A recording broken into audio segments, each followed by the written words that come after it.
નમસ્કાર દર્શક મિત્રો, @ગુજરાતમાં આપનું સ્વાગત છે। ગુજરાતમાં સ્થાનિક સ્વરાજ્યની ચૂંટણીઓ જાહેર થયા બાદ ભાજપમાં કમઠાન સર્જાય તે સ્વાભાવિક છે, પરંતુ આ વખતે તો ગુજરાતના પૂર્વ નાયબ મુખ્યમંત્રી નીતિન પટેલ દ્વારા જાહેરમાં એક એવી વાત કહેવામાં આવી હતી કે જેના કારણે ખુદ ભાજપના જ નેતાઓ સ્તબ્ધ થઈ ગયા હતા। કારણ કે સમાચાર એવા મળ્યા કે નીતિન પટેલે એક જાહેર કાર્યક્રમમાં અનેક રાજનેતાઓ, કાર્યકર્તાઓ તેમજ અધિકારીઓની ઉપસ્થિતિમાં જ રાજકારણના નામે કેટલાક લોકો દલાલીના કામ કરતા હોવાનું સ્ફોટક નિવેદન આપ્યું હતું અને આના કારણે આ નિવેદનને લઈને ખુદ તેમની જ પાર્ટીમાં અનેક કાનાફૂસી શરૂ થઈ ગઈ હતી।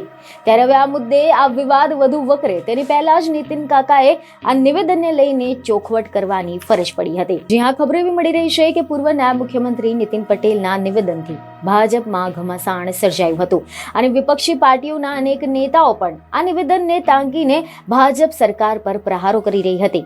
ત્યારે હવે નીતિન પટેલે પોતાના નિવેદનને લઈને સ્પષ્ટતા કરી છે। પૂર્વ નાયબ મુખ્યમંત્રી નીતિન પટેલે સોશિયલ મીડિયા પર આ અંગે પોસ્ટ કરીને જમીન દલાલના નિવેદન મામલે સ્પષ્ટતા કરી છે, જેમાં તેમણે જણાવ્યું છે કે આ નિવેદન બધાને લાગુ પડતું નથી।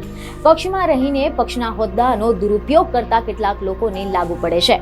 તો આની સાથે જ તેમણે એમ પણ કહ્યું કે કોંગ્રેસની સરકારમાં પણ આવા લોકો હતા જ।